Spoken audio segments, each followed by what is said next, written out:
You're ready? Okay, we're good. All set?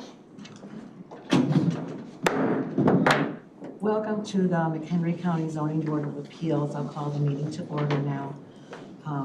We'll start with board introductions, and we'll start on my left. There you are, Mr. Cozen. Robert Cozen, Algonquin Township. Mary Donner, Greenwood Township. Charlie Eldridge, Richmond Township. Vicki Gardner, Nanda Township. Kurt Schnabel, Riley Township. Dwayne Dahlman, Seneca Township. Bill Kernick, Grafton Township. Okay, today's petition is,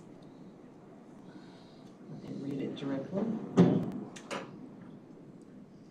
Application number Z25-0114.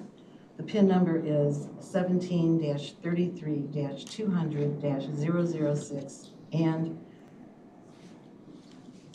number 17-33-200-007.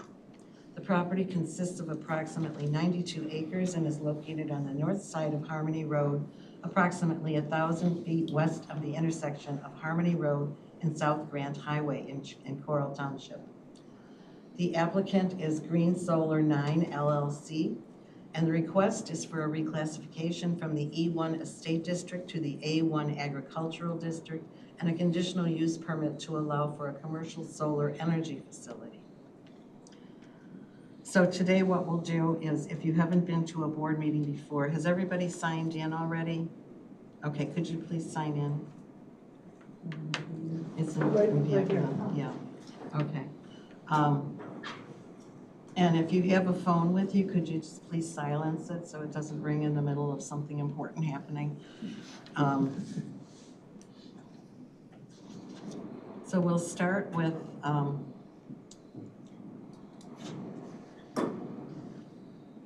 wait. Okay. We'll hear testimony from our petitioners, and then the board might have questions for them. We'll go through the standards, make sure those have met. Well, we may not go through them if they're included in our packet, which I think that they are. Then the staff may have questions, and at that point, it's the public's turn to ask questions. And I'll let you know how that works when we get there. After that, we'll have the staff report, and then we can have public comments from people who wish to give their opinion on this petition. And again, I'll explain that when we get to that point. There'll be a closing statement possibly from the petitioner, and then we will go on to the voting meeting. So, having said all that, I will read the legals so we can get going here. Okay, the publisher's certificate of publication from a newspaper is dated February 18th, 2026, and thereby meets ordinance requirements. The affidavit of posting was signed and date posted was February 23rd, 2026, and thereby meets the ordinance requirements. The affidavit of mailing was signed and date mailed was February 12th, 2026, and thereby meets ordinance requirements. The survey has been checked against the petition, legal notice, and publication in the newspaper, and all three match. Filing fees have been paid. The endangered species consultation was applied for and received. The McHenry County Soil and Water Conservation District report has been received. For further information, you can refer to NRI number 25-118-4779. Okay, we are recording. We do not have microphones. If you're having trouble hearing, you can come up closer to the table. Now, if you plan on speaking, as the petitioners will be and the staff, if you plan on asking a question or making a comment later, I will swear you in because everything is legal testimony here. Can you please raise your right hands? I swear to tell the truth, the whole truth, and nothing but the truth in my testimony today. Thank you. Okay, will the petitioner waive the reading of the petition? Yes. Thank you. And can you please introduce yourselves and give us a lowdown on what you want to do? Absolutely. Thank you, Madam Chair. My name is Scott Trubicki. I am an engineer working for a company by the name of Clark Dietz. I am here representing Green Solar 9 today for this petition. I'm Rachel Rula, also an engineer working with Clark Dietz. I'm Karthik Kumar. I am here on behalf of Green Solar 9 LLC. Okay, so you're representing the company Yes. itself. And what is your first name? Karthik, K-A-R-T-I-K. Okay. Thank you. And? My name is Fernando Velasquez, as well representing Green Solar 9. Okay. All right, thank you. And who will be speaking on behalf of the company? I believe that'll be my honor here. Thank you. Okay. Please go right ahead, Scott. Thank you very much. So the petition before you today is a request for a down zoning of 2 parcels of land in Coral Township. The current zoning is E1, Estate 1. We are requesting a down zoning to A1, Ag 1 with a conditional use. I want to be very clear that if this goes into Ag, it is our intention to develop a solar farm on this site as part of the conditional use that application that was submitted to you. We recognize that this is not consistent with the 2030 plan that the county approved in 2010. I would also like to bring to the attention of the board here that the 2016 update to that plan recognizes that significant changes happened between the time of the approval and current day. We saw significant changes in the population growth trajectory of the county, the demographics of the county, housing trends, and the new county policies specific to being more environmentally friendly, more sensitive to renewable energies.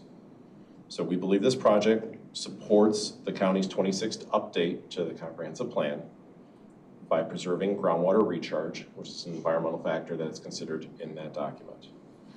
It preserves agricultural land, so that, again, down zoning to agriculture basically restricts us to agricultural and related uses. Understood that the solar farm is not crop agriculture, however, we could potentially make the argument that we're harvesting solar rays or something to that effect. This project is sited adjoining land that is farmed. It is currently farmed, and the site itself is actually farmed. And it would increase real estate tax revenue for the taxing bodies in the county. For example, we referenced a 20-acre site in Seaman, in Union Grove, on Seaman Road. In 2020, the solar farm started getting developed at that location. It's about 20 acres, so it's a little bit smaller than the site that we're proposed to do here. The equalized assessed value in 2020 was about $6,300, and today it's valued at $160,000. So there's a 25 times multiplier in the value of the real estate with that approval of that solar development. The real estate taxes collected in 2020 were $521 for that same parcel of land. And today, the real estate taxes collected are about $9,700. So there's about an 18-fold increase in the amount of tax revenue generated just because of the change in use of the property from ag to a solar development. We believe that this demonstrates that this would be a benefit for the taxing bodies in the county, including the county, townships, and the school districts in the area.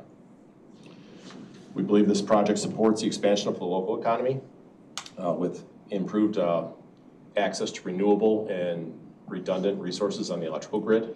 Solar developments by their nature are actually small power plants that inject into the grid. As part of this development, ComEd would be receiving that energy through additional lines. They would provide additional equipment in their local substation to support this injection of additional power. And the benefit would be for the entire community, the entire area, with redundancy in the lines as well as redundancy in the equipment and a redundant source of power for the area as well. The solar farm itself is approximately 30 acres in size. It is bounded, east over here would be Route 20. We have Harmony Road down here on the south side of the site. The solar modules are in the blue and magenta colors here, so that is approximately 30 acres. It would generate about 5 megawatts of energy. I won't get into the details at this time. If you have any questions, I'm happy to answer them as they come up. Access to the site would be from Harmony Road. We have already talked to the Department of Transportation about this location here. It would be just opposite Hampshire Road, I believe. This would be just an access to the site.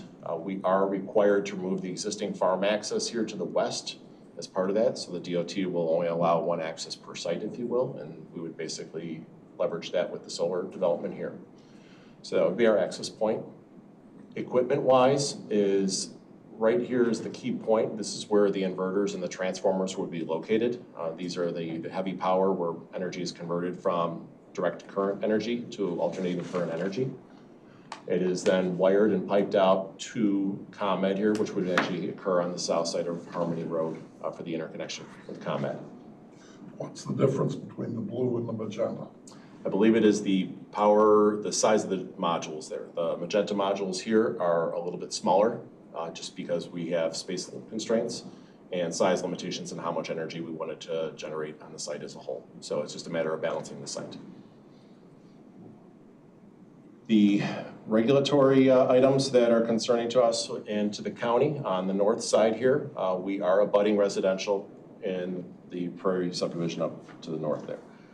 We have, Field Zone subdivision up to the north there. So we have a setback here from the property line of 98 feet from the property line to the nearest module. That exceeds county and state requirements. We have 192 feet from the nearest home to the edge of the modules, which also exceeds county and state requirements. As also required, we are proposing vegetative screening on the north side. The east side is, I'm going to call it a hedgerow in its current state. It's fairly overgrown with a variety of wetland type products. It seems like there's a Phragmites stand out there, as well as just trees that have kind of just grown up along the property lines over the years. We've identified with staff that there are some holes in that hedgerow, if you will. We will have to supplement that to provide visual screening for the properties to the east. And then as required by county, we are also required to put vegetation along the roadway frontage here, which is on the south side of the site.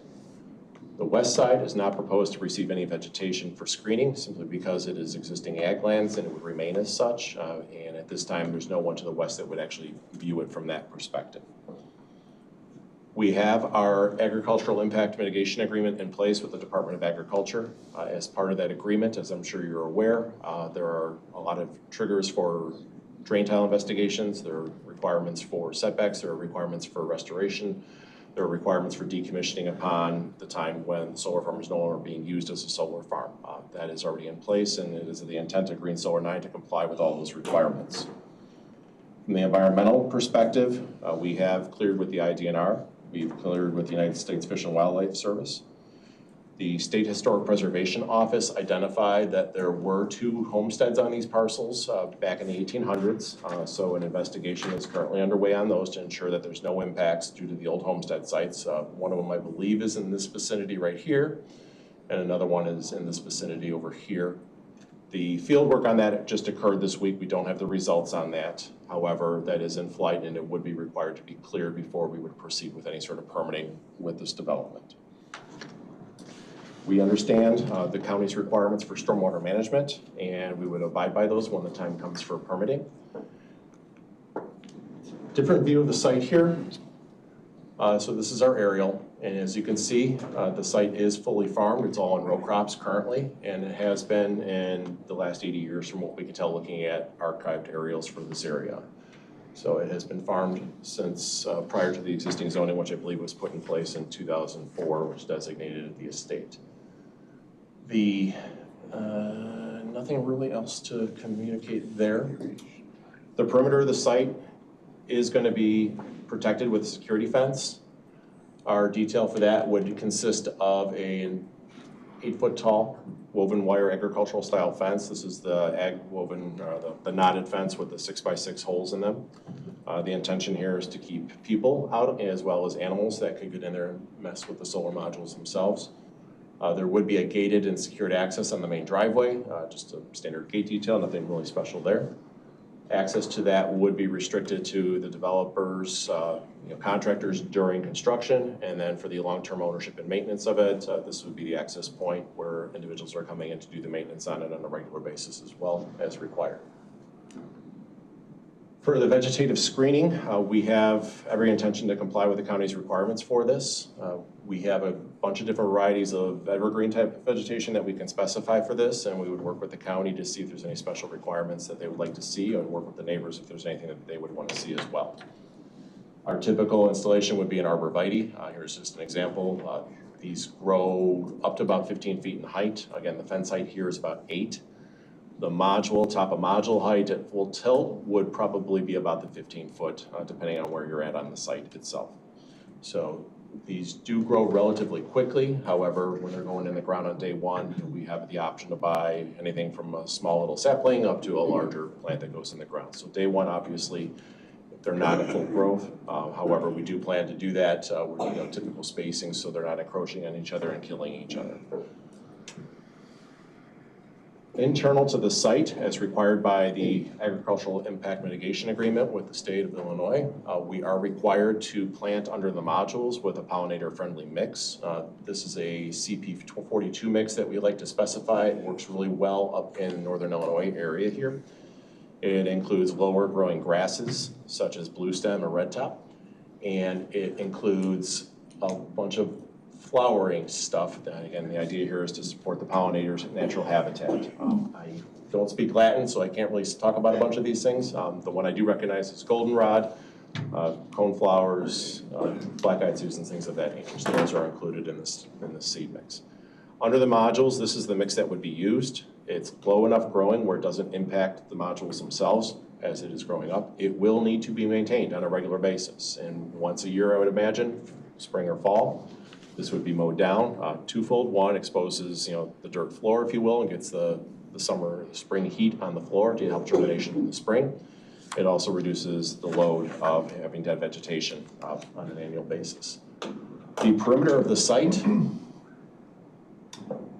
is these areas around the perimeter here would be seeded with a standard turf grass. It would be a lower maintenance required turf grass type of an installation. This is maintained on a regular basis to maintain code compliance. Usually it's the 8 to 12 inch height.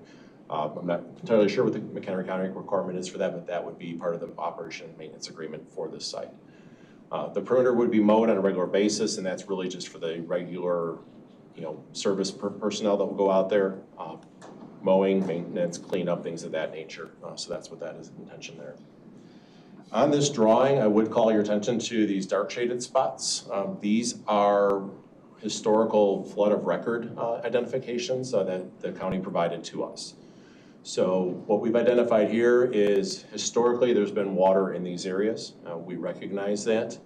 The east side here is a drainage swale going from north to the south towards Harmony Road here. This is an isolated depressional area. Again, we're not proposing to do anything with that one. The water associated with this drainage swale here it's more of a conveyance. We understand it. It's going to be in the lower lying areas, and it will have no impact on the solar development itself or any of the equipment associated with that. Again, during a rain event, it's going to have water. After the rain event, the water goes away, and that's our expectation. Detention requirements that will trigger as part of this development here. We're right at the threshold of where stormwater management is going to require us to do something with that. And we will leverage the site and that access to that drainage swale for that facility should we need to go in that direction.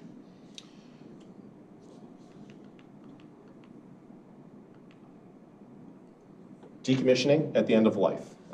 The sites themselves are designed for 20 to 30 year design life. And at that time, if it's not maintained as a solar development, a solar generating facility, we are required to decommission it. This is per the Agricultural Impact Mitigation Agreement with the state of Illinois. As part of that, the developer and owner will be required to post a bond or other security and a financial perspective to the county to make sure that the county has full control over the site in the future should something happen with the owner at any time between now and plus 30 years.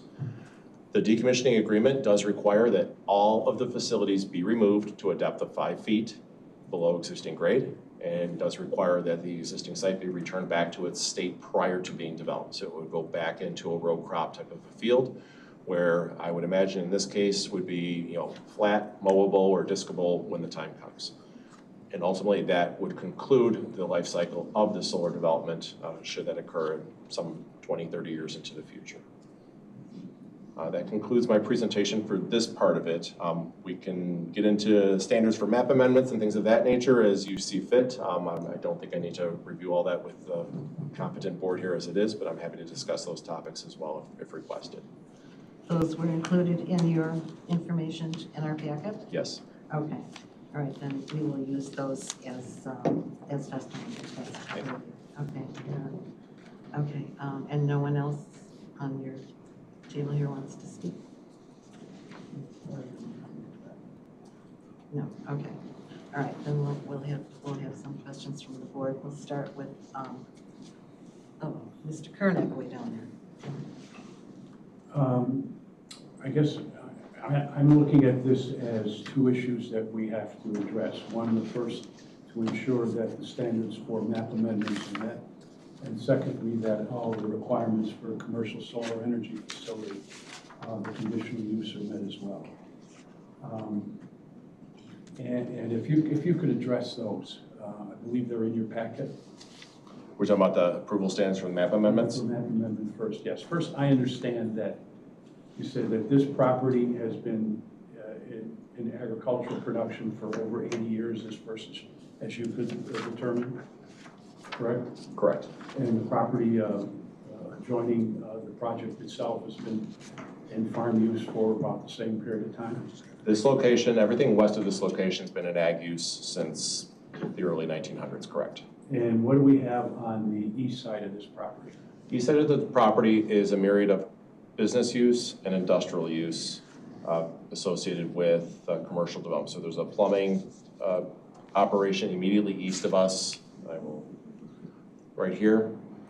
We have Viking Truck School, which is here. Behind Viking, there is a ComEd substation, and that is zoned industrial, I believe. And then further north, I believe, is more industrial for another trucking operation to the north here along Route 20. And again, these all kind of front down to Route 20. Okay, and on the other side of, south side of Harmony Road? South side is agricultural as well. I believe there is a residence down there, or at least a building associated with that. I don't know if it's occupied as a residence.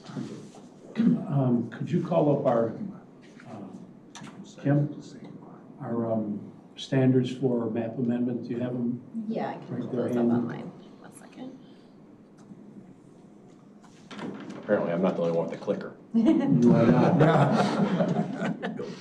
No fights. One of the objectors, as I recall, had mentioned whether or not this change in property be consistent with the LaSalle factors. LaSalle Sinclair were two Illinois Supreme Court decisions that outline factors to be taken into consideration for zoning amendments. They're essentially the same things as we have in our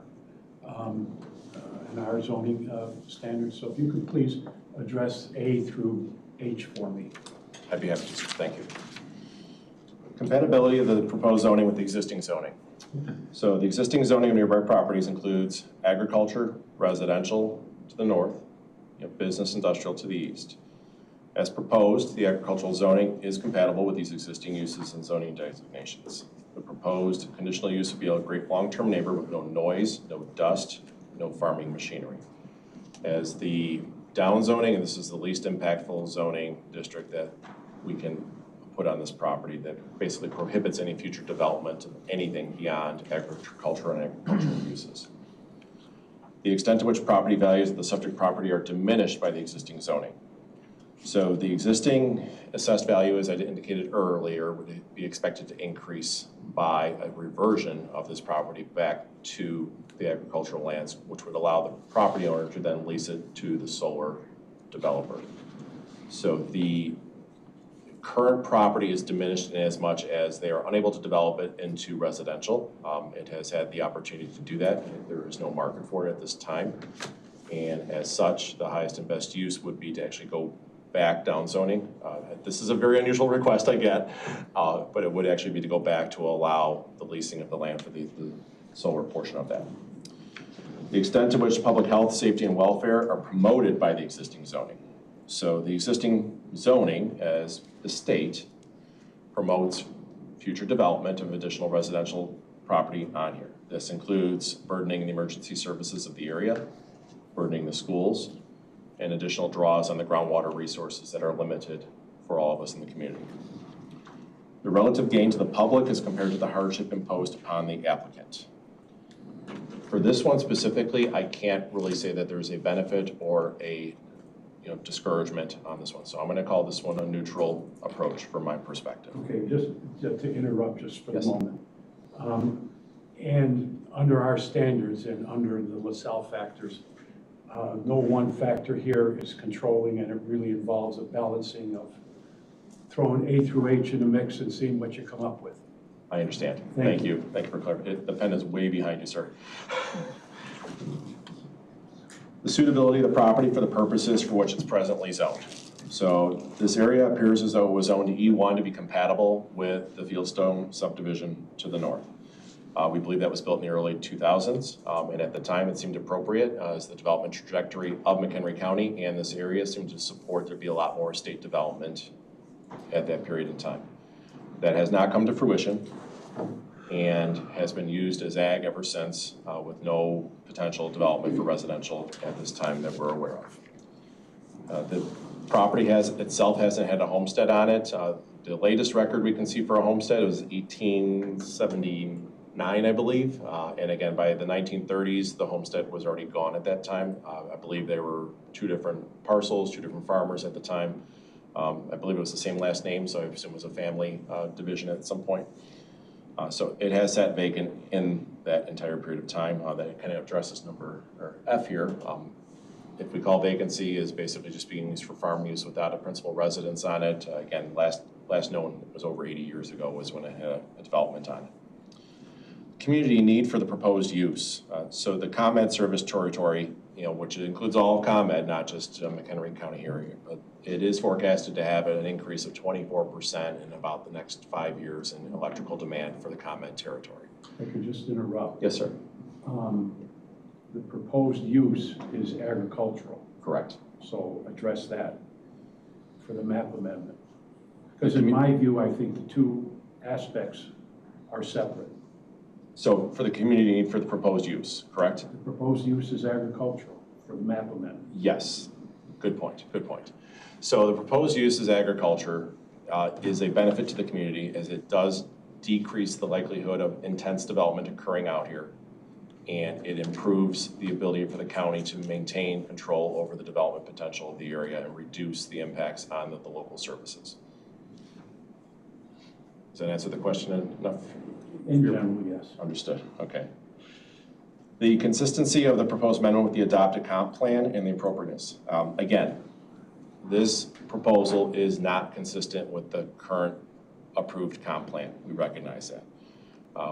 Again, with the 26 update that was approved for that 2030 comp plan, the county made the statement that they support renewables, that they support low impact developments, and they recognized at that time that the population growth of the county had shifted drastically at the time. So the need for residential and estate type of zoning has evolved. So again, as I indicated as part of my opening remarks, we believe we are meeting the intent of the 2016 revision to the 2030 plan. And I fully acknowledge that it is not in conformance with the 2030 plan as originally conceived. Okay. Let's talk now about what you plan to do with the property, assuming that we agree to downzone it to agricultural. So we could have up your drawing of the... Which one? Do you want the site plan? Please, site plan? Yeah.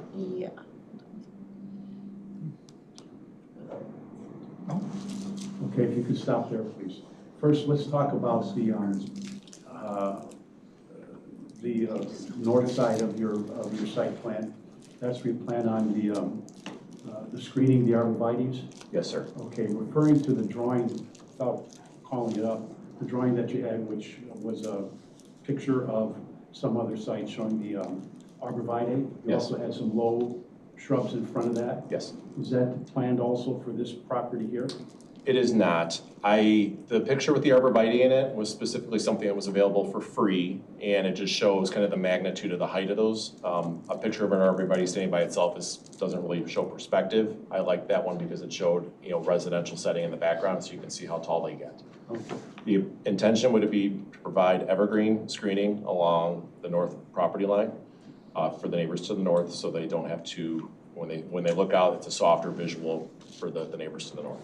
That picture of the arborvitae also showed the evergreens on 14-foot centers. Is that what you're proposing? It is not. Again, this is something we work with the local community with to understand if there's a specific requirement. Arborvitae in the 14-foot on center was actually a snip from a double row that we typically would install. So we put them in triangles. So we develop a triangle, and basically every individual plant is, in the first row is 14 foot, the next row is also 14 foot offset as well. When they do grow up, they do grow to be about 7 foot in diameter, and that gives us room to kind of let them grow into each other without actually being in each other. It's better for the plant health, and it's better in the long term. The goal here is to install something that will last for the life of the project and not, basically grow into itself and start killing itself in 10 years' time. So we provide a reasonable amount of spacing between the individual plants. You're open with putting in 2 staggered rows? Yes. Of arborvitae there? Yes. And you're willing to discuss with the neighbors to the north, their wishes or desires? But, Yes, absolutely. As I understand it, this site, at least according to the Soil and Water Conservation Report, this is not a sensitive aquifer recharge area, correct? That's my understanding as well, yes. There are no wetlands implicated in the, here as well, correct? Correct. And no woodlands are either implicated here. Correct. What you're going to be having somewhat fencing in that swale? The fencing will be, it'll be on the top of the berm of the swale, yes. Okay, is that going to have any impact at all on the stormwater, the functioning of that swale? No. And you recognize that you have to get a stormwater permit before this project starts? Yes, sir. Yes, sir. Will you be, who's going to be operating this facility? You folks or? I'll refer to, Can you state your name, please, before you speak? Yes, my name is Fernando Velasquez, and Green Solar 8 is part, Cruise 9, sorry, is part of a portfolio from an investor. The company name is Aspen Power. So they will be operating, maintaining and operating the plant. Are you the owner, sir, of the property? Say again? Are you the owner of the property? No.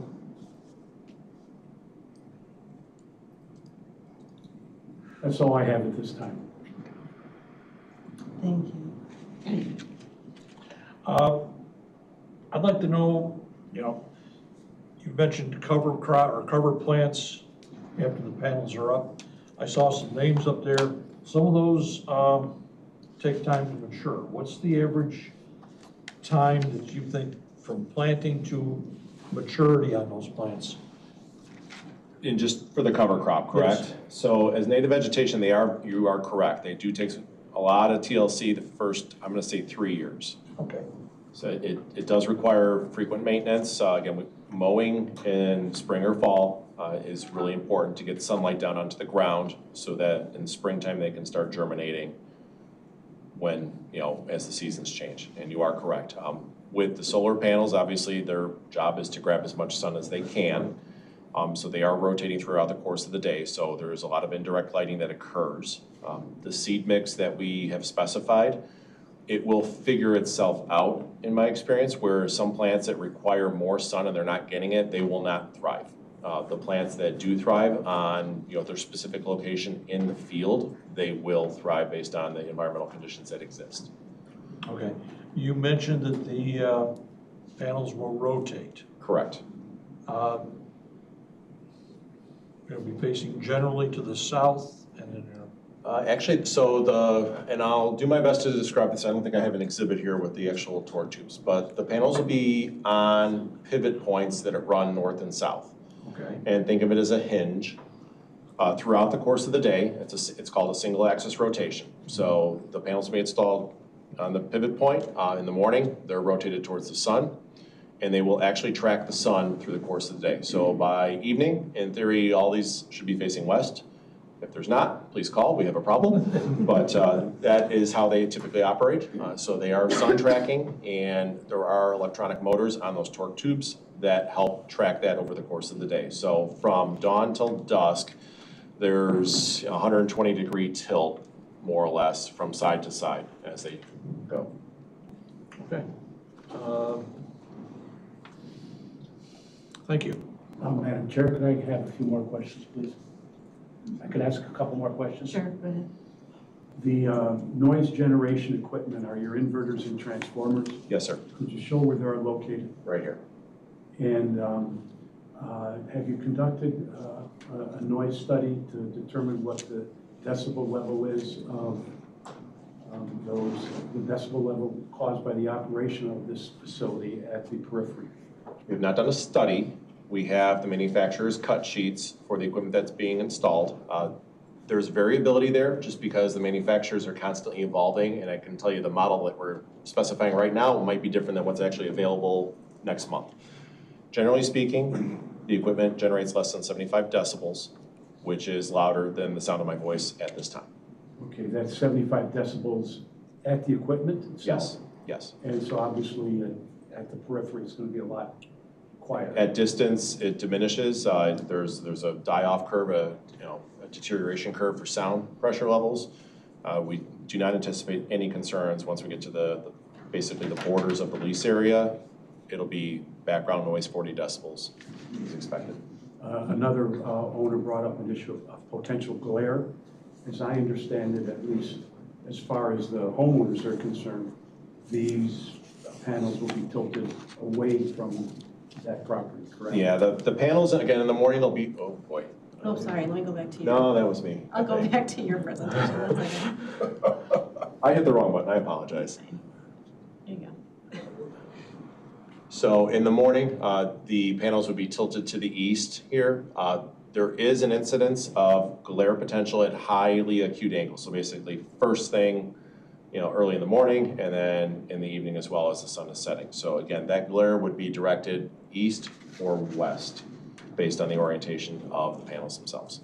But not on horizontal, for lack of a better word. It's going to be angled up, correct? It is angled up. The primary concern, and this becomes an issue near airports, as you can imagine. So again, there has to be an incident angle there. The panels were wrote down to an incident angle of 60 degrees from vertical. So you're looking at 30 degrees up, which you're going to have to be aerial or really high up next to it to the east or to the west, and they have an impact with that. And since this is a single access, is that what you call it? Single axis, correct. So the panels stay at that 30 degree angle Correct. From east through the south to west. East to west. So there's no south tilt to these panels. Correct. That's all I have now, Madam Chair. Thank you. Follow-up? Yes. You mentioned a problem with, aircraft. There is a private airport 2-3 miles to the south of this. Have you been in contact with them on this project? We have not. Okay. Kurt? As a follow-up to your comment, we approved a solar installation off of Anthony Road in Marengo that runs right next to a landing strip, and all the authorities reviewed that. So I doubt something much further away would be impacted. I just had really one question. What are you going to do with the open area between Harmony Road and the front of the proposed installation? Would that be row crop or flowers? I can't speak to that, unfortunately, Up to the landowner? It'd be up to the landowner. Seems like a really good hayfield to me. That's all. Again, it would be zoned agriculture upon completion, so the appropriate use would be agriculturally related. Okay, thanks. Thank you. Charlie? With regard to the access point, will access be restricted at Harmony Road or only when you get back to the facility itself? We would restrict it up near the perimeter fence up here, so there would be a gravel. So it'll be an open driveway up to that point? Yes.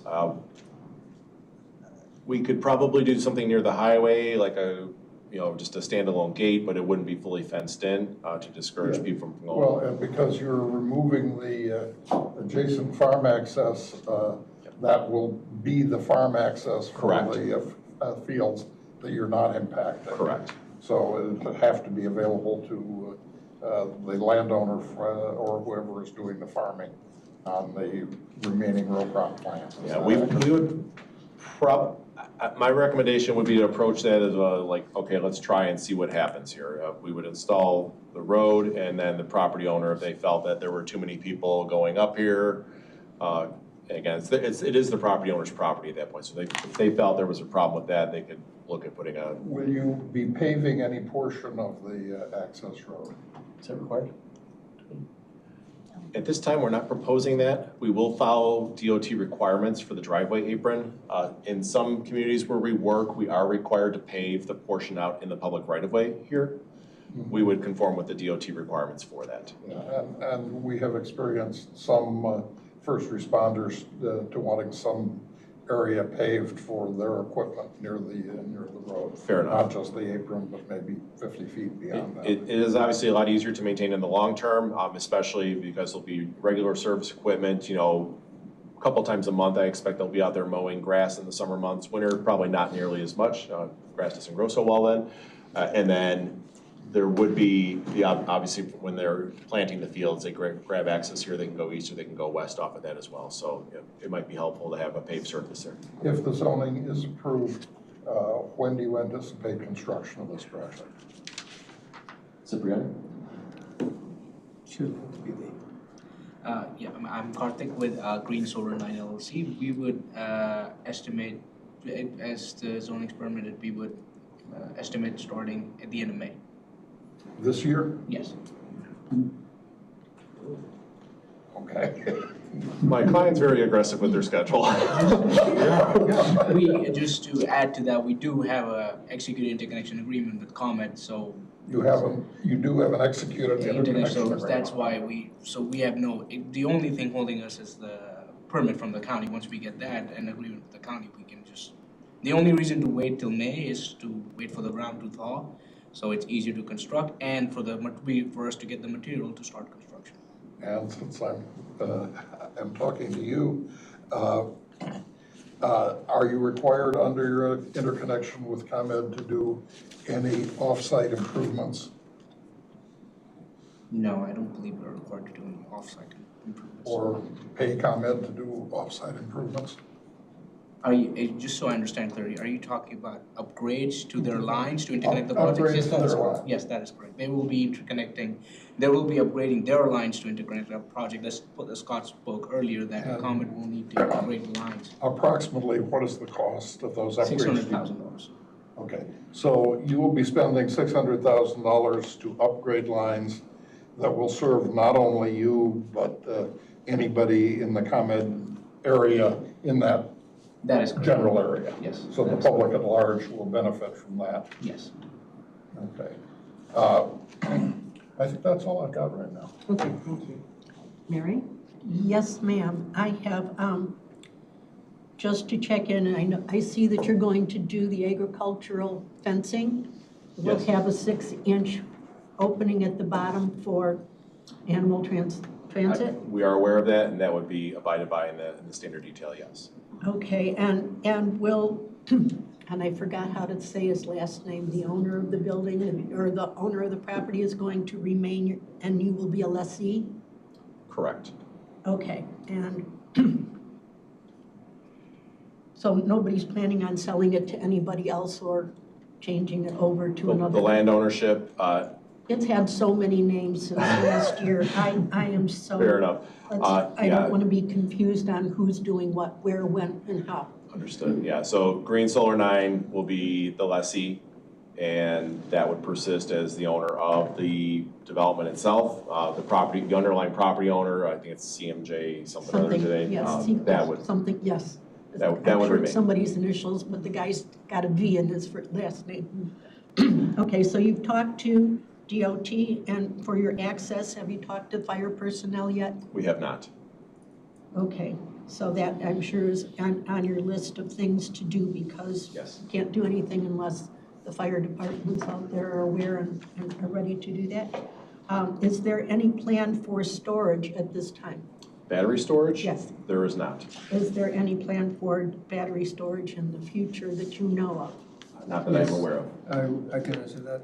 Yes, we are exploring the incorporation of energy storage to increase the capacity of energy for the. Okay, and you've got the property to be able to do that. I'm only asking because it would be a separate, I believe, a separate application in order to be able to do that because our UDO has not been completed on that aspect. Close enough? We're getting there. Few We're more getting months. there. Because this is a community solar, will you be offering, or would you be able to offer your discounts to the adjoining property owners first? Give them first access for it? The answer is yes.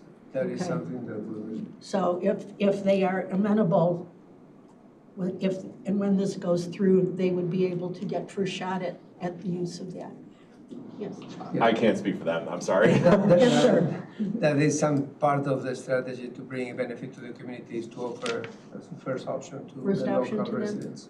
Okay, thank you. That's all for me. Sir? Okay, Mr. Mr. Cozen? Cozen? Thank you. Just, who has the maintenance for Harmony Road? County. And is the county asking for a right-of-way dedication? Yes, great question. The county, It should be in Kim's site plan. Kim, do you have your site plan available? I believe I have that. Hold on, I got a guy for this. That, There we go. yeah. Thank you, Kim. So the county has already looked at the concept and the access point location. We've had discussions with them. As part of that, they indicated they would be seeking a right-of-way dedication. It would, ultimately, it needs to be 85-foot half right-of-way. There is existing, it moves all over the place currently, but realistically, the property owner would be required to fully move that line 85 feet from the center line of the existing highway for future growth potential for the DOT.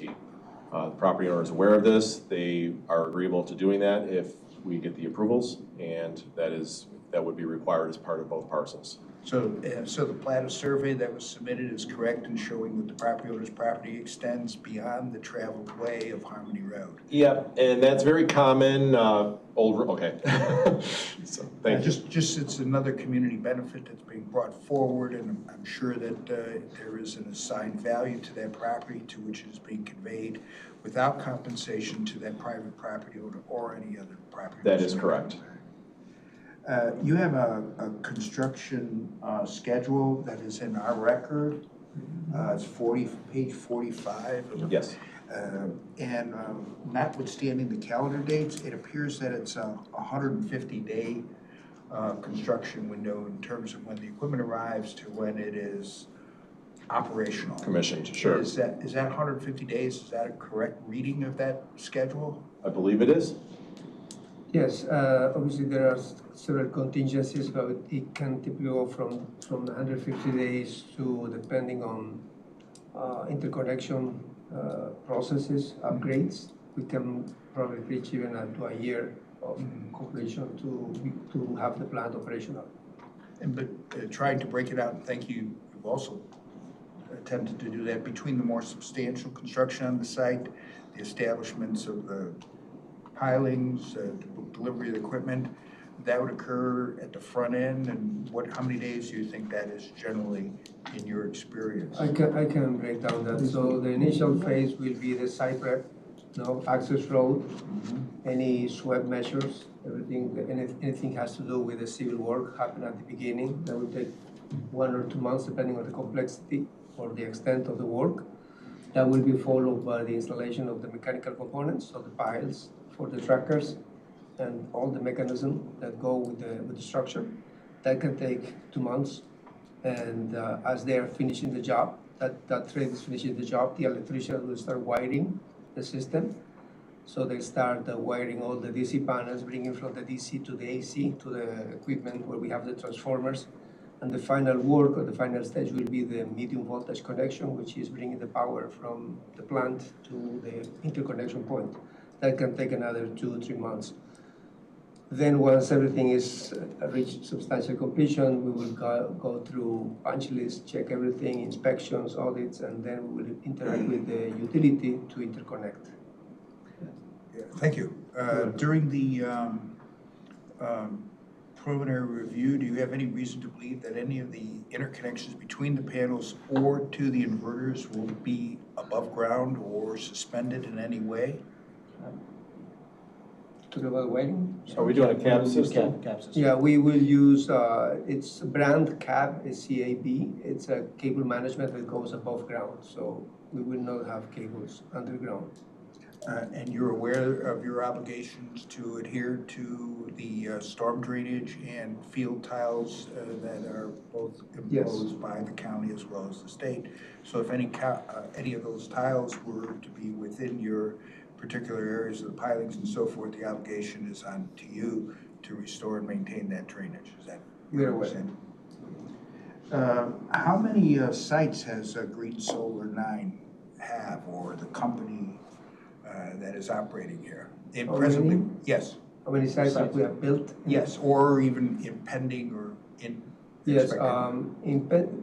upcoming projects and pipelines, we have 16, most of them in New York, 6 of them in Illinois.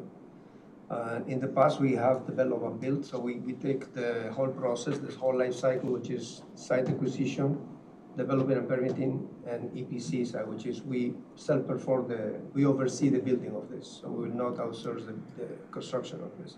Once we reach operational point, or we call also COD, then it gets transferred to the operator.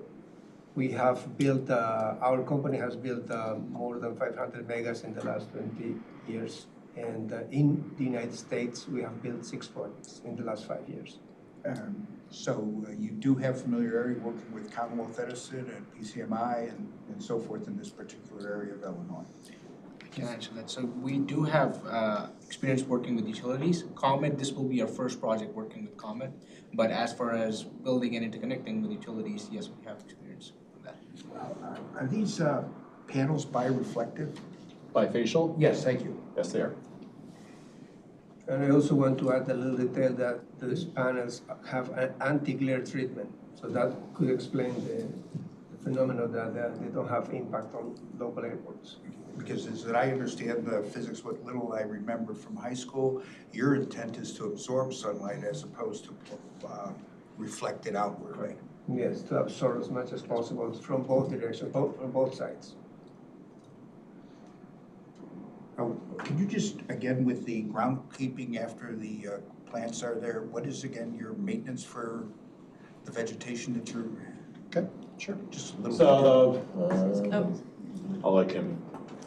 Thank you, that's good, all right. So the perimeter of the site would be what I'm gonna call more standard turf grass that would be maintained as such. So regular mowings, obviously growing season, every week and a half, 2 weeks, something to that effect. Internal to the site, underneath the panels themselves, that area would be maintained annually. Those plants are intended to, grow and flower and get to the end of life without cutting off the seed heads and things of that nature. So the goal would be in fall or spring, those would be mowed down. One, to help drop the seed bank back onto the floor, and then to promote early germination in the spring. Do you have an opinion on doing those arborvitaes inside or outside the fence? Great question. What we like to do, I should say, is we usually have them outside the fence. And we have our leasehold area, and there's a whole bunch of lines, and I'm sorry, but the leasehold area is here. I believe there's a setback from there to the property line of 50 feet. So we hit the leasehold area. The arborvitae or the evergreens are planted in a spot that's about 15 foot in width between the leasehold area and the fence itself. And then on the inside of the fence, that's when we convert to the turf grass. And then the inverters, they do not operate at night or when They're technically on, but they're not doing anything once the sun goes down. There's no generation of energy coming into them. So once we get into darkness, if you will, any sounds emanating from the equipment is really going to diminish at that point because it's really just going into an idle state. There's nothing incoming at that point. And then in terms of any type of surface lighting, either in that facility or at the gateway, how is that handled? There's no plans for surface lighting. It's really not necessary. Emergency equipment personnel have on time, at least in our area, have asked for a Knox box. Are you familiar with that? Are you prepared to install such? Absolutely. There's interest in terms of that land use pattern of perspective. Fieldstone Drive has a stub towards your, looks like your eastern property line. That would not be available should you pursue with this zoning and the like. Understood it's available. It's not something we're pursuing to do at this time. Obviously, that requires talking to the highway department, local highway department to make that connection. Looking at a Understood. new cul-de-sac that's possible up in the northern end of the county. Understood. One other land use community benefit, if you will. Note that the proximity of your facility is near the counties of Kane and DeKalb. That is within the service area of Commonwealth Edison. Am I correct on that? Yes. And that your power, as may be generated in Commonwealth Edison, would also likely extend that benefit to those two counties as well. I can't speak for what ComEd would do with their energy. This is a 5 megawatt development site. It sounds like a lot. It's, in the grand scheme of things, it's not nearly enough energy to really be shipping outside the area. If we assume that a house and just normal stasis is about 10,000 watts, it kind of limits us to, the 500 nearest homes, if you will. So how ComEd routes and directs that energy is going to be up to them. But 9-9er could probably hit Kane County.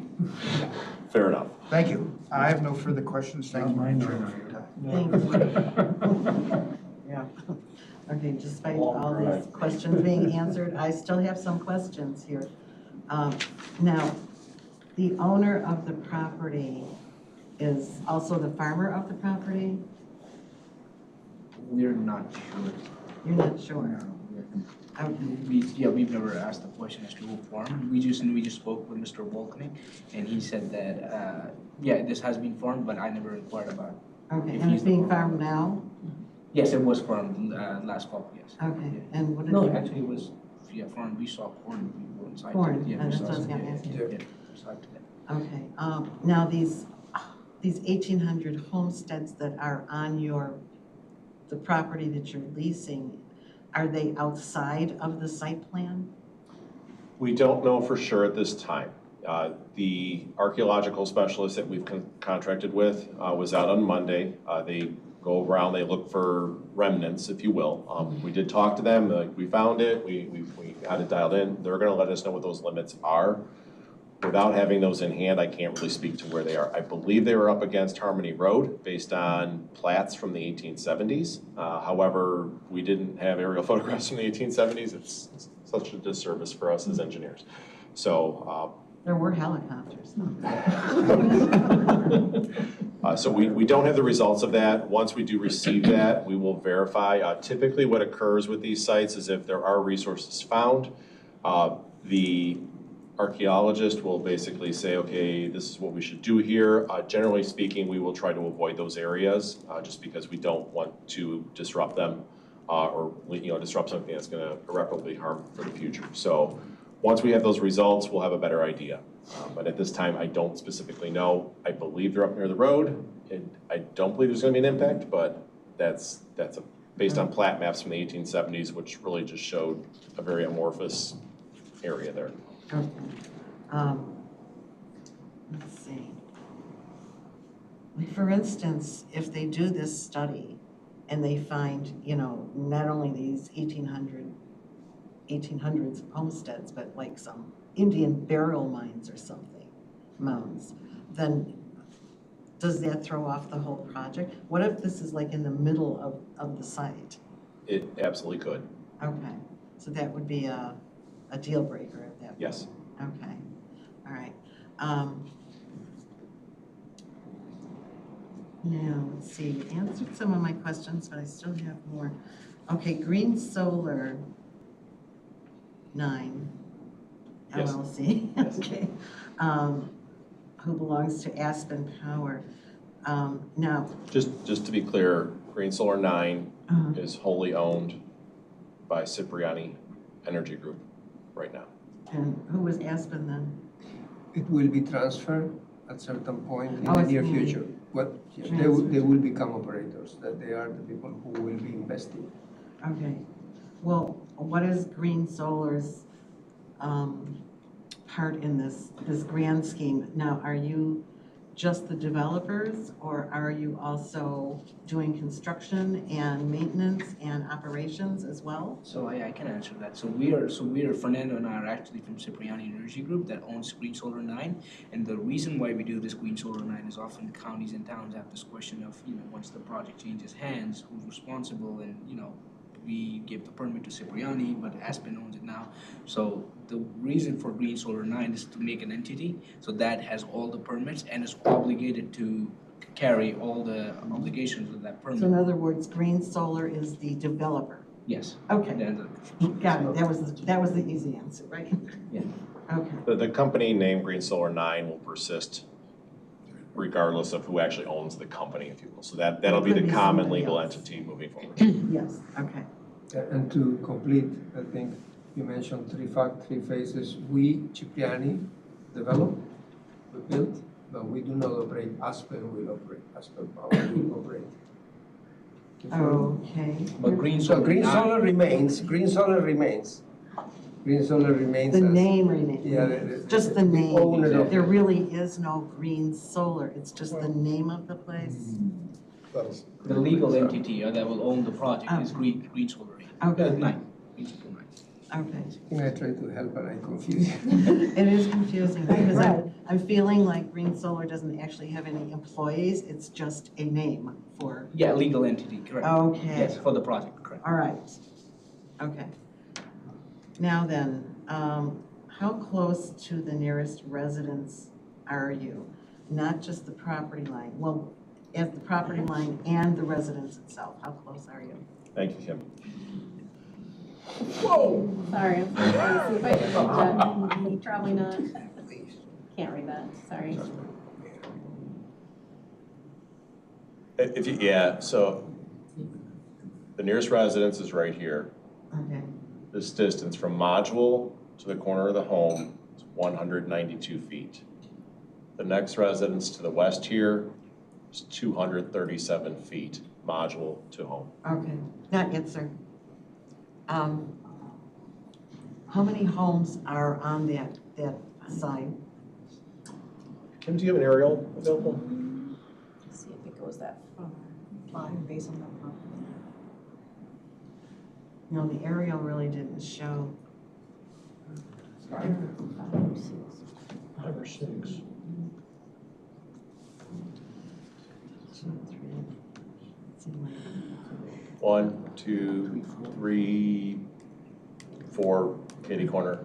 Yeah, that's what I counted as well. Yes. And these are longer yards because they're on that. curved Yeah, surface, they're trapezoidal shaped, pie-shaped lots, so they do have a larger footprint. Okay. And you're willing to work with the homeowners as far as screening Absolutely. the back there? Okay. Let's see.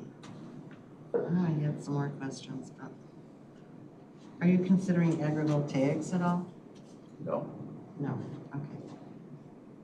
Are you putting up new telephone poles? Yes.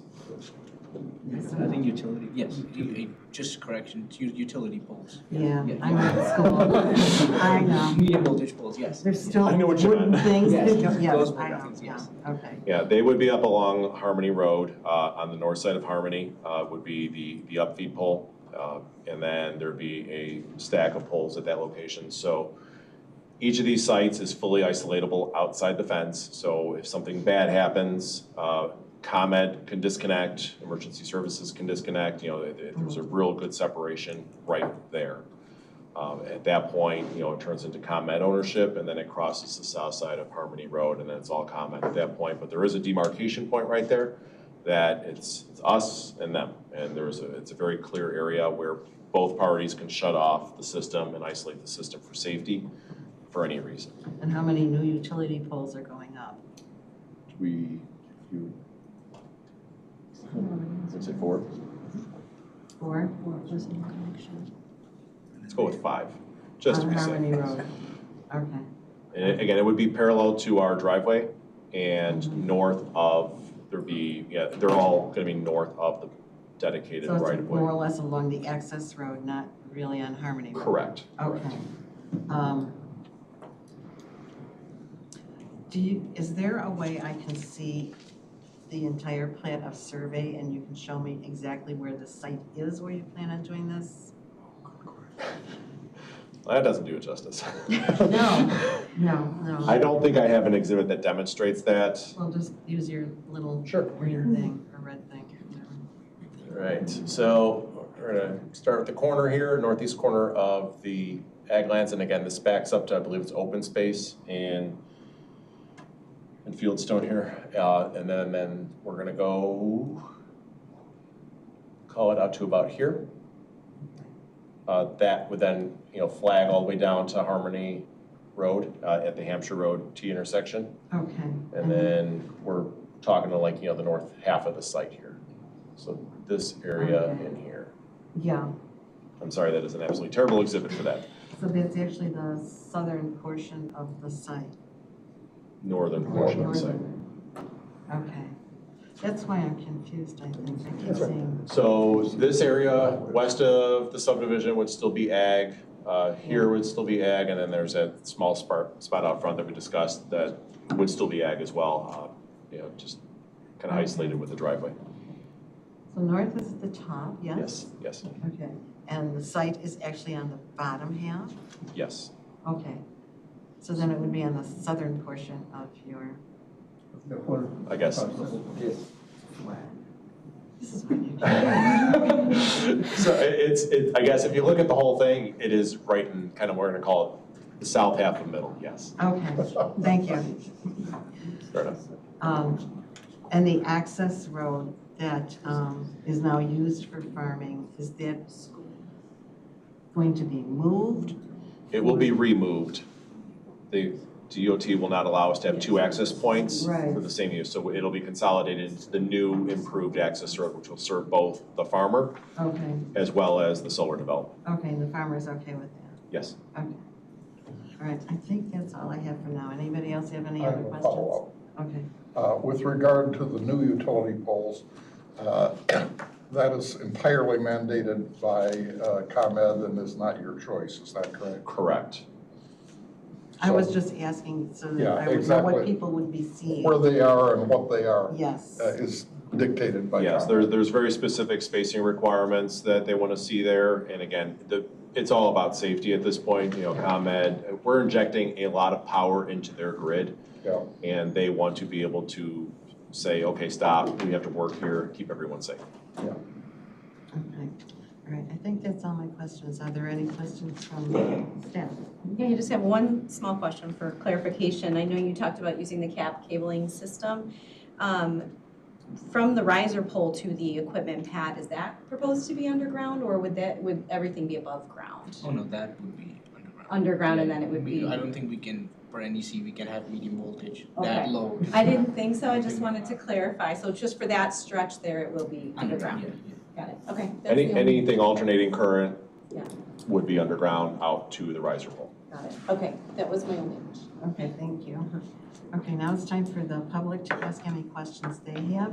I would ask that before you ask your questions, you state your name and your address. You'll have 3 minutes, and if you prefer, and I suggest this, you ask your questions, all your questions at once, and let the petitioner answer them after you're done asking questions. That way you can get all your questions in, because sometimes the answers take a long time on purpose. Does anyone have any questions in the public?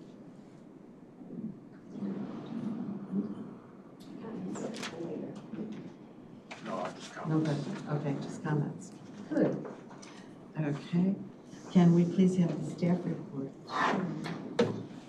Okay, so the subject property is zoned E1 Estate District. The subdivision to the north is zoned PD, which is a planned development. To the south is zoned A1 Agricultural District. To the east is I1 Light Industrial, B1 and B3 Business. and to the west is E1 estate zone. The current land use is agricultural. To the north is single-family residential, as well as, I think there's one vacant lot and some open space. To the south is agricultural, to the east is agricultural, commercial, and single-family, and to the west is agricultural.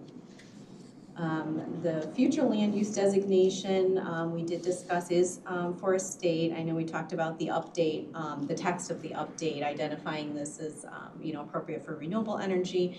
But I did also want to just mention that while the county has adopted the 2050 future land use plan, it has not been officially incorporated into our reports at this time, but the 2050 plan does identify the property for agricultural future use.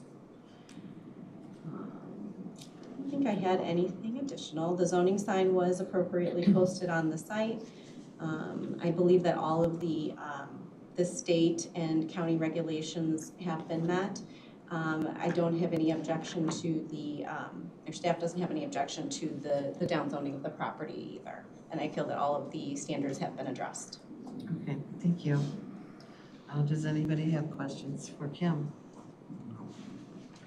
No questions for Kim, okay. All right, we now come to. Excuse me if I may. Yes. Just one question. As I understand it, one of the constraints we're operating under is Public Act 102-1123. Correct. Which essentially governs the requirements for the installation of solar panels. Yes. And what we're allowed to consider and what we cannot consider. Am I correct that part of that public act, I'll paraphrase, says that we cannot use our zoning as a vehicle for disallowing conditional uses for solar panels? In other words, a subterfuge. You're talking about as far as the map amendment goes? Correct. Yeah, the map amendment is not regular, is not mandated by the state, so that is not, it's not regulated in the same way that the conditional use would be. So I guess we have to consider each here separate, the map amendment separate from the request for conditional use. Yes, correct. Anything else? No, I'm sorry, that was it. Okay, thank you. All right, it's time for public comment. Again, the same rules apply. State your name and your address, and you'll have 3 minutes. Please don't repeat anything anybody else has said. And also, please stay respectful. And, okay, we're ready to take the first one. Who would like to make a public comment? Just stand here to the side? Yes, wherever is comfortable. Lori Cisneros, 9908 Harmony Hill Road, Marengo. Good afternoon. I'm a resident of Coral Township and a member of the Coral Township Plan Commission. I'm here to express my concerns and opposition to petition C-25-0114. I believe this request does not satisfy standards B, C, D, G, and H, which is required for map amendment change. While I could elaborate on these reasons, I'm pretty confident you already are aware of them. When Coral Township updated its land use map and added language to align our map in December of 2024, we made every effort to mirror the county's map whenever possible. We even increased some of our ag property.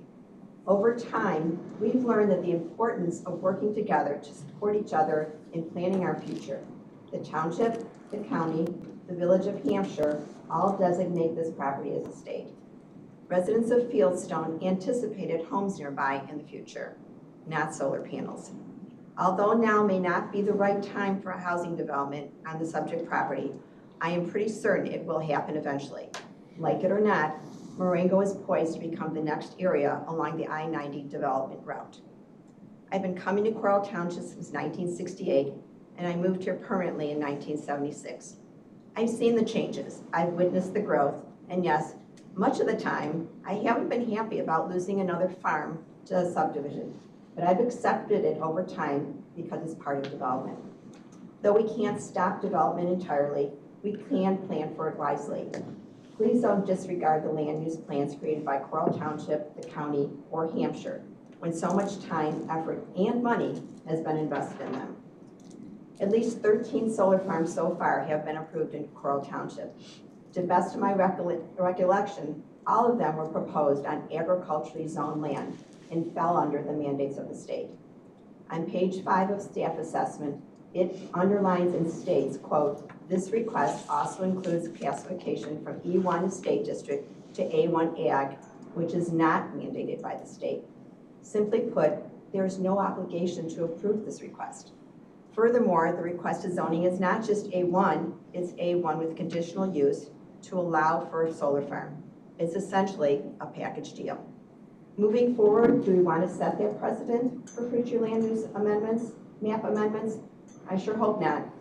With that in mind, I respectfully ask that you vote against this map amendment of E1 to A1C for petition Z25-0114.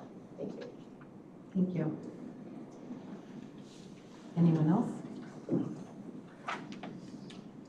Hello, my name is Ignacio Fiorella, 17201 Millstone Court, right behind the field here. Good afternoon, and thank you for the opportunity to speak. My name is Iggy, and I live directly behind the property being discussed today. I respectfully ask the board to deny the request to change the zoning from estate residential to ag with special use permit for a utility scale solar facility. My neighbors and I purchased our homes with the understanding that the surrounding land was zoned estate residential. Changing that zoning now would significantly alter the character of our neighborhood and the expectations residents relied upon when choosing to live there. In Illinois, zoning decisions are often evaluated using the LaSalle factors from the LaSalle National Bank versus Cook County case. Several of the most important factors raise serious concerns with this proposal. First, the existing uses of nearby property are overwhelmingly residential estate homes and open residential land surrounded this property. A large fenced solar energy facility with equipment, infrastructure, and maintenance access roads is fundamentally different from the residential character that currently exists in that area. Second, the impact on nearby property owners should be carefully considered. Residents who live directly adjacent to this property would experience the greatest change, including the loss of open space and introduction of commercial scale energy installation directly behind our homes. Third, the suitability of the property for its current zoning should be considered. This land is functioning as an estate residential land with a residential area, and there is no clear reason that it cannot continue to be used in a manner consistent with the neighborhood. Finally, the committee reliance on the existing zoning is very important. Homeowners invested in this area with the expectation that the estate residence zoning would help preserve the character and sustainability of the neighborhood. While many of us support renewable energy, the location of a large solar facility must still be appropriate and compatible with surrounding land uses. For that reason, but considering the LaSalle factors that guide zoning decisions in Illinois, I respectfully ask the board to deny this rezoning request and preserve the estate residential zone. Thank you for your time. Thank you. Would anyone else like to make a comment? I'll step up so you guys don't have to turn around.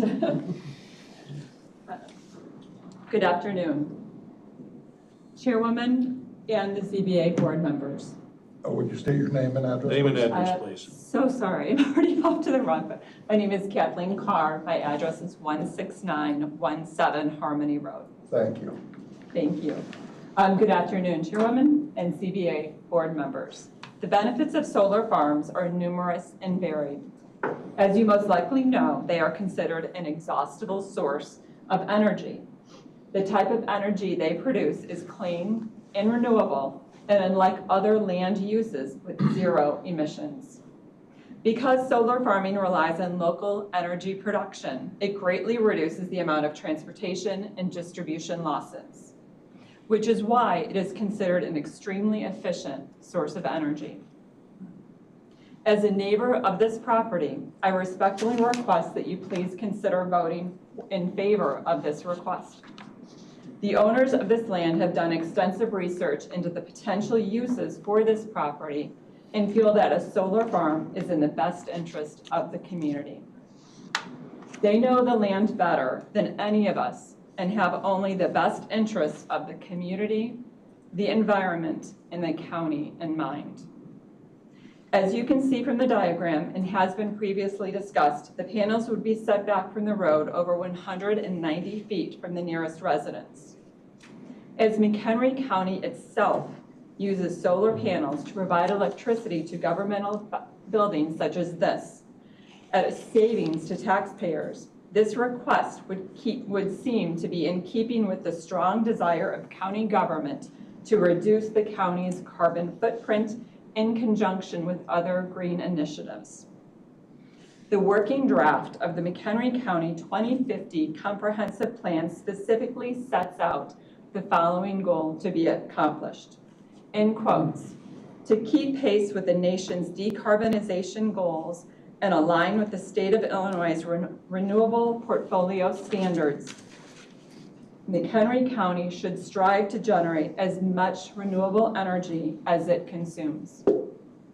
A vote in favor of this zoning reclassification and special use permit will help the county achieve the goals set out in the working draft of the 2050 Comprehensive Plan. Thank you. Is there anyone else who would like to make a comment? I should have asked the question, but can I ask a question real quick? Well, we're past the questions, Okay. but there, you know, you can ask the petitioners after the hearing, if that would help you. That would be fine. That was Okay. just a question. All right. Any other comments? No, okay. All right, do you have a closing statement? Oops. Madam Chair, I do not have a closing statement. I just wanted to thank the board for their time. Thank the attendance of the members of the public for showing up both Monday and this evening. We appreciate the opportunity to participate in this process. Okay, thank you. Okay, at this time I'll close the hearing, the hearing portion of the meeting, and we'll move on to the voting portion of the meeting. The purpose of the vote, again, is reclassification from the E1 Estate District to the A1 Agricultural District, and a conditional use permit to allow for commercial solar energy facility. And the property is at the intersection of Harmony Road and South Grant Highway in Coral Township.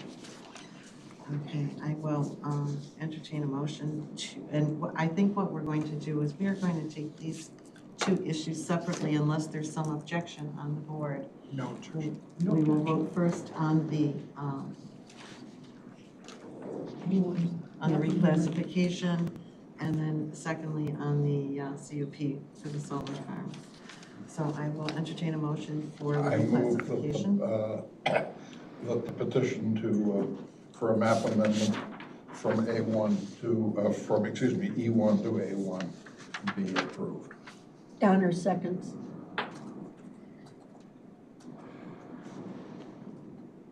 Okay, discussion, Mr. Eldridge? Yeah, the only things that really matter to me in this matter, really there are two.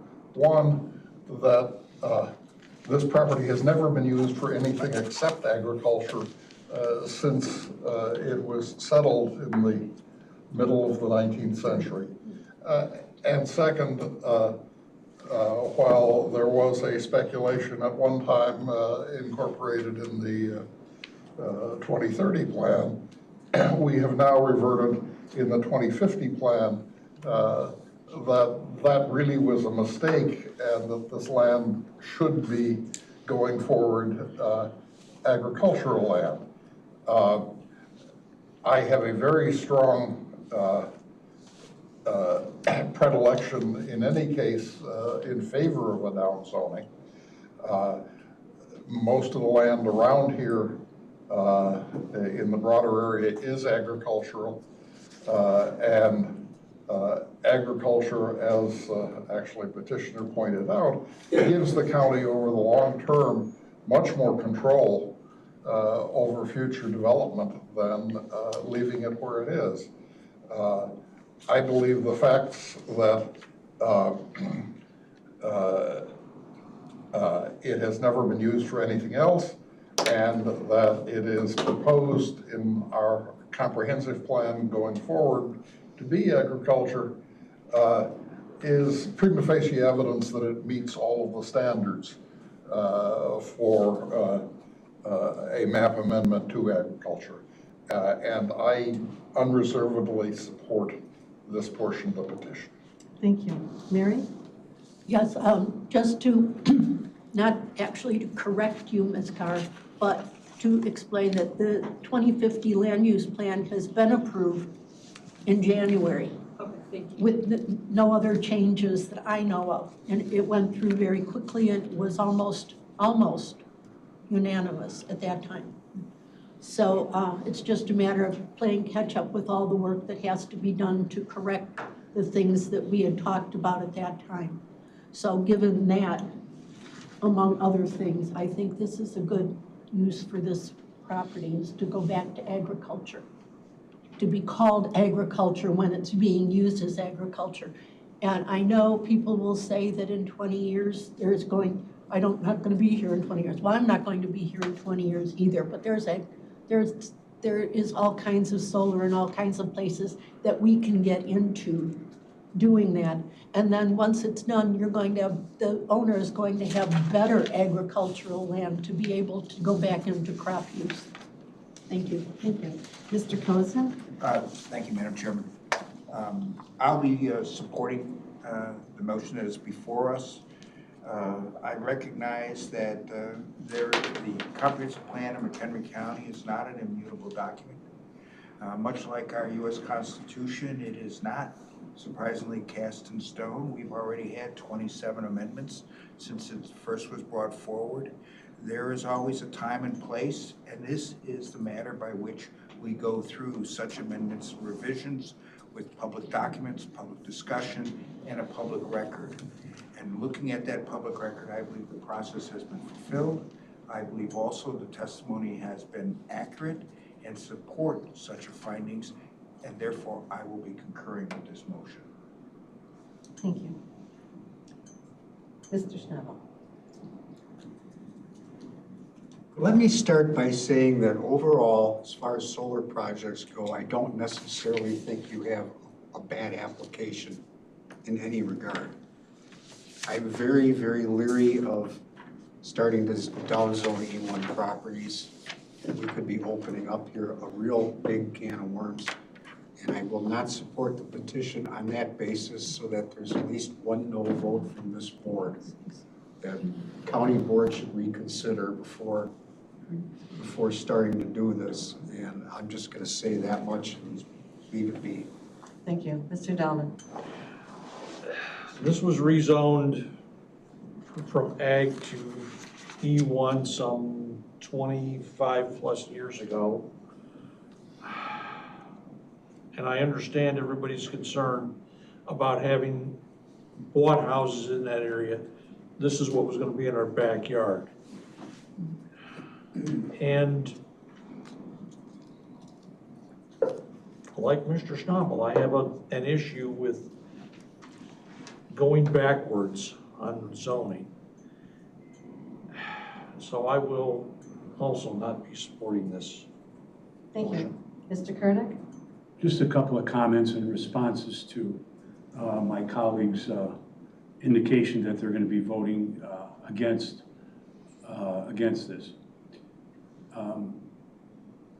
I believe it's inappropriate to consider the request of putting a solar farm on this property in connection with our decision to grant a map amendment. What that allows then is that allows this board and the county to use zoning and its zoning power as a subterfuge for getting around the mandate of the General Assembly that we are a green state. So as I said, and as has been indicated by staff, each of these factors, each of these requests are to be considered separately. So to the extent that you are taking into consideration that the petitioners are proposing to put a solar farm on this, I think is not a factor that you should be considering in connection with the request for map amendment.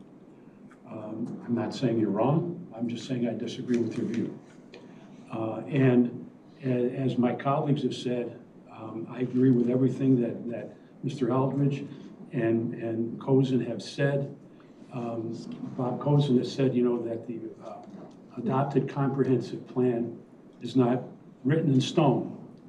Well, what H also adds to that, it says, the consistency of the proposed amendment with the adopted comprehensive plan and the appropriateness of the comprehensive plan to the subject property. So that it may not be consistent with the comprehensive plan is not a be-all and catch-all. And I also pointed out, as I mentioned during the petitioner's testimony, our decision for map amendments is not, quote, is not controlled by any one factor, quote, but rather the approval of amendments is based on a balancing of the factors under each standard. I think most compelling here is, as Mr. Eldridge indicated, this has been farm property from the beginning of time as far as I'm concerned. So I will be voting in favor of the map amendment as well. Thank you. I myself am rather torn on this. I don't like the idea of rezoning just to allow a solar farm. I think that's kind of taken a kind of a route that I'm not real fond of. Although we have done this before, this is not our first time down zoning to allow for a solar farm. This doesn't have a lot of homes around it that would be affected. There certainly have been other solar farms that came that were much more affected, but that's neither here nor there, because we're talking about changing the zoning from E1 to farming. And listening to everybody speaking about this on my board, I have to agree, this has been farming forever and ever. And having nothing to do with the next vote coming up in just a few minutes, my feeling is that this should be downzoned to farming. It just makes sense. Putting everything else aside, just looking at that portion of it, it makes sense to do that. So I am going to be voting in favor. Okay, I will call the roll. Mr. Eldridge? Yes.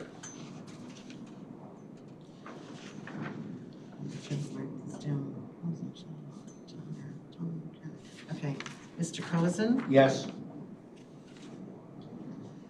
Mr. Schnabel? I am still a no. Okay. Ms. Donner? Aye. Mr. Dahlman? No. Mr. Koenig? Yes. And I will vote yes. This goes to the county board with a 5-2 vote in favor of the rezoning. I'll now entertain a motion for the conditional use. We've got to do the conditions. Oh, there's conditions. Of course there is. It's a conditional use.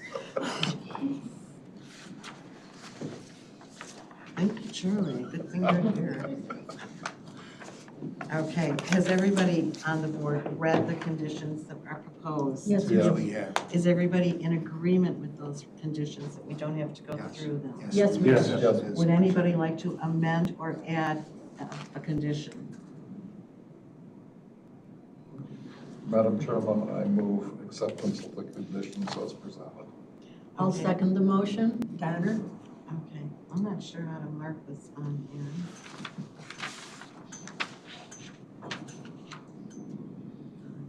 Conditions, okay, same ones.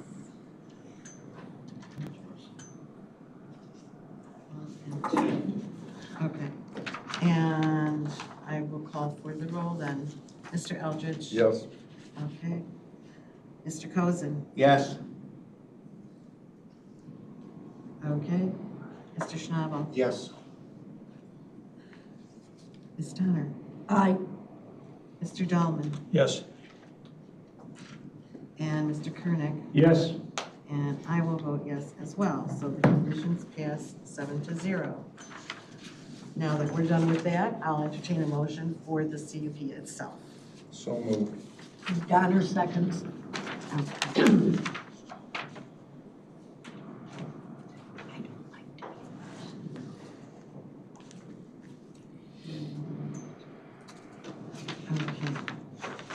Discussion, Mr. Eldridge.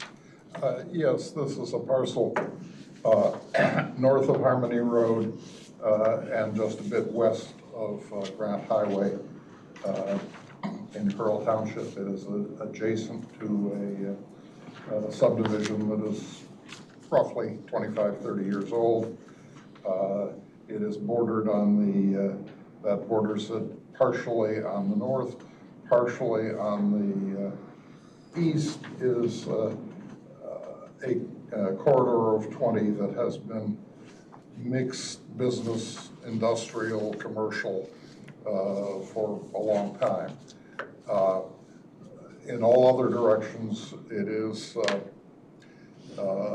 agricultural use, a fair amount of which some years ago when, before the Great Recession, when everybody thought that we were going to be a county of 1 million people instead of 100,000 people, an enormous amount of our land was subdivided for housing development that after 2007 didn't come.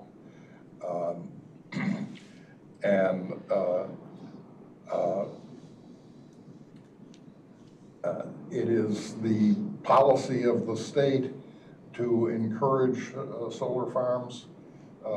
As a matter of fact, there is a state goal to dramatically, perhaps 10 times what we have today in the next 5 years, which isn't going to happen, increase the amount of renewable energy being produced in Illinois, but certainly at a very great rate. And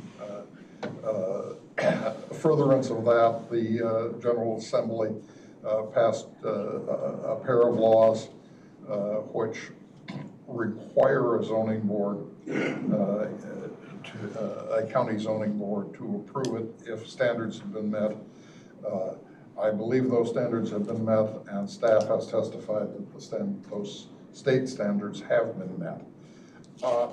Having said the foregoing,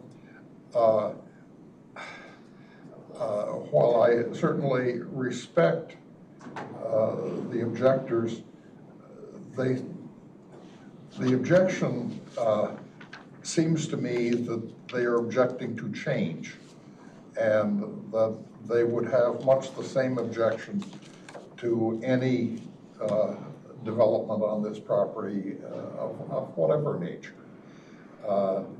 They like it the way it is, which is a farm field.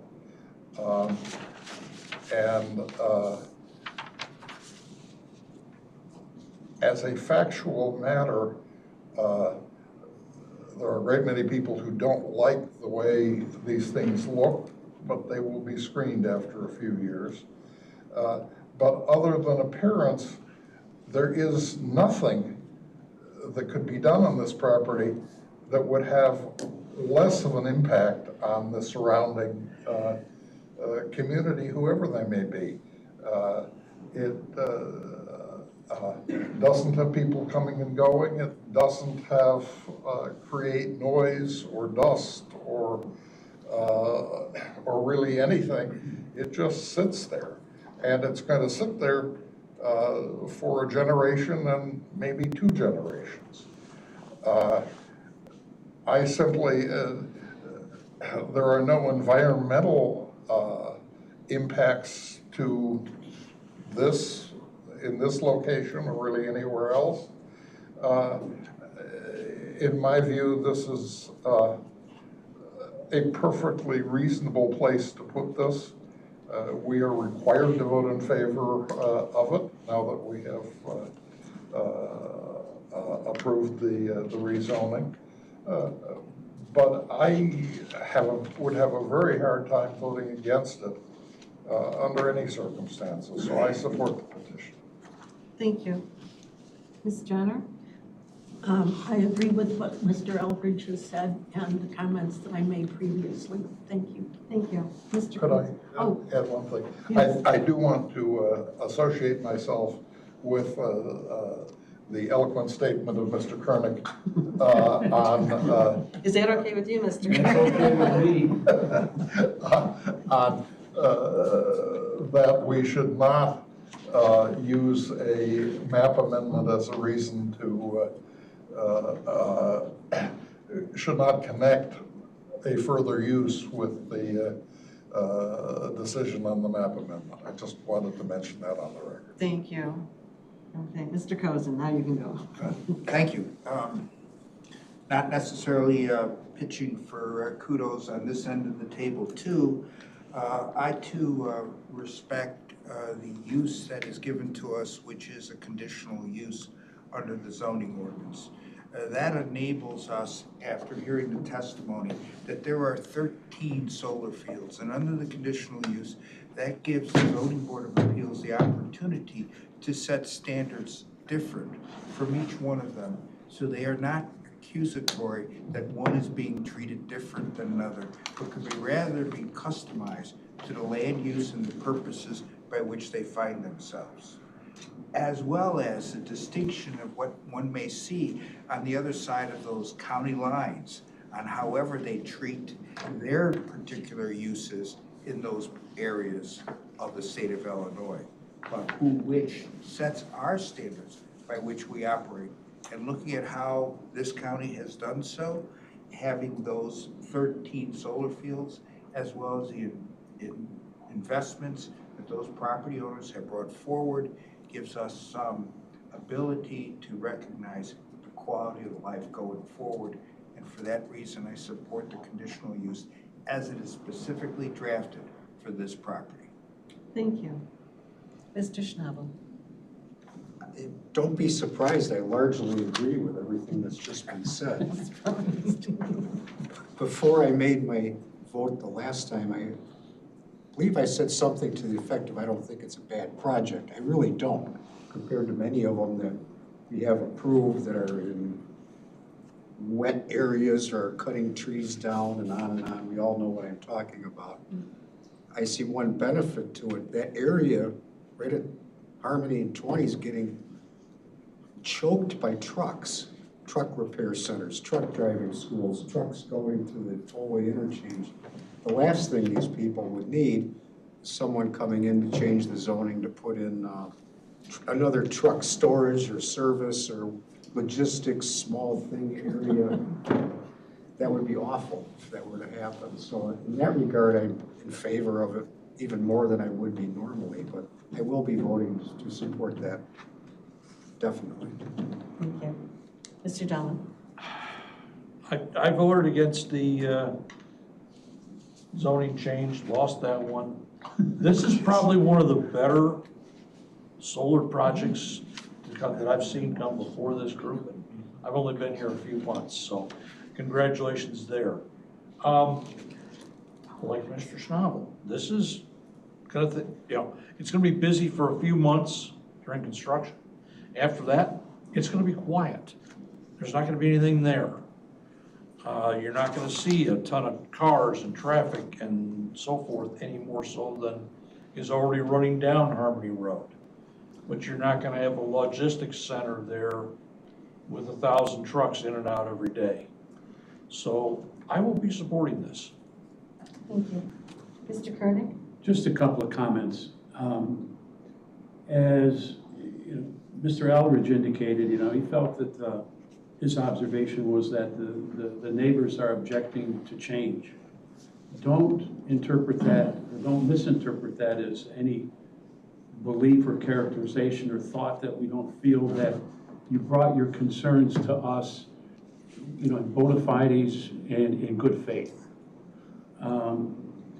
What you told us, what you had really was your expectations and what probably were your reasonable expectations as lay people to the surrounding area remaining the same. Unfortunately, our Illinois Supreme Court has said you have no right to expect surrounding property, the zoning of surrounding property, not to be changed, as I understand the law. One of the comments was by the petitioners that, as far as not being consistent with the comprehensive plan, it commented that times are changing. And, You know, so those of you that remember one of Bob Dylan's songs, that's what he said one time, times are changing. And it's an indication of that. You know, we've changed it in the comprehensive plan. One of our board members, I believe, sat on the commission. 2 board members, or sat on 2 commissions. 2 of our board members sat on the commission that looked into it and looked what was the appropriate use of the property. It's our job to apply the law to the facts as we see them. And the law has been dictated to us, 1 by our Supreme Court, 2 by our General Assembly, and also by our zoning board. And under 16.56.030 PP, commercial solar energy facilities, they set forth the factors that we are to consider. And I'll just go through them very briefly. Among them are a distance, must be no less than 150 feet from any residence other than a participating residence. Structures excluding power lines may not exceed 20 feet in height. They've complied with that. Lighting must comply. There's not going to be any exterior lighting. Solar panels shall have a surface that minimizes glare. The petitioner says it's going to be covered with something that's going to minimize glare. Facilities shall be situated as to minimize impacts to woodlands, savannas, wetlands. There isn't any impact to those. In order to prevent erosion and manage runoff, facilities shall be planted with low-profile native prairie species. That's what they're going to do. Fencing shall be provided. You saw that? That's what they're going to do. Any part of the facility that's within 500 feet of a non-participating residence shall be landscaped. That's what's going to happen. That's what they're planning on doing. There's nothing else that they have to show when it's proposed to put a solar facility on agriculture. That's the law that we have to comply with, and I believe that the petitioner has presented all the facts necessary to require us to grant the request for conditional use to allow a commercial solar energy facility. Thank you. Thank you. Ms. Donner has one additional tiny comment. It is a comment. What you're not going to have is tractors twice a year going through the property. What you're not going to have is corn. Corn is one of the most used herbicidal crops that we have. You're not going to have that near you. There's going to be a lot of good things that are going to come out of this, but they're going to take time to understand what you're going to get from what you already have. But it appears that the tractors that I see in here, man, all the mess that comes off of those on a windy day, and in the fall for what you have for that, and again, the herbicides that they have to use to make everything GMO workable. So it was just a comment that I had after listening to what I was hearing, that we all talk about the things that are wrong with it. This is the kind of thing that makes it good. Again, because in 20 years, assuming that we still use solar in 20 years, it's going to be really good virgin ground with very deep roots. Well, there is that. So that was my comment, and I just wanted that for your sakes because we have still 1 vote to go. Yes. My vote. Yes, ma'am. I am in favor of this. As was pointed out in some of the objection letters, it doesn't, to your mind, feel that this agrees with the LaSalle factors. Our obligation is not to the LaSalle factors on this board. Our obligation is to the UDO. Even though those two align very closely, we still have to follow the UDO. And I think Mr. Koenig did a great job of pointing out how this does work according to our UDO. I really, really wish, and this is my fondest wish, is that somebody would make a solar panel that's pretty, that people want to look at, that they're gonna say, get rid of that corn, I'm so tired of it, put those panels up. It's not gonna happen, and we all know if you've ever had a black car with a black interior, nothing sucks up heat like black. So it's gonna have to be black to create that energy. I can't say anything to make the objectors feel any better about it. I understand that. We don't decide where these go. Obviously, it's the owners of the property that make that decision. We're simply here to say, is this a good idea or not a good idea? We can't say, no, don't put it here, put it over there. That's not in our responsibility here at all. So having said all that, I'm just going to say I am in favor and I will take the roll for the vote. Okay, Mr. Eldridge. Yes. Oops, wrong one. Mr. Cozen. Yes. I should put my glasses on. Those are my lights. Mr. Schnabel. Yes. Ms. Donner. Aye. Mr. Dahlman. Yes. Mr. Kernick. Yes, but not with my usual eloquence. And I will vote yes as well, and I'm not eloquent at all. So this will go to the county board next month. Yes, April 21st. April 21st, next door, with a 7-0 vote in favor on both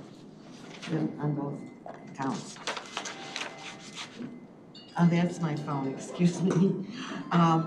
Anyway, I'm going to adjourn the meeting. Thank you all for coming and expressing your opinions, and thank you for the presentation. Oh, back to the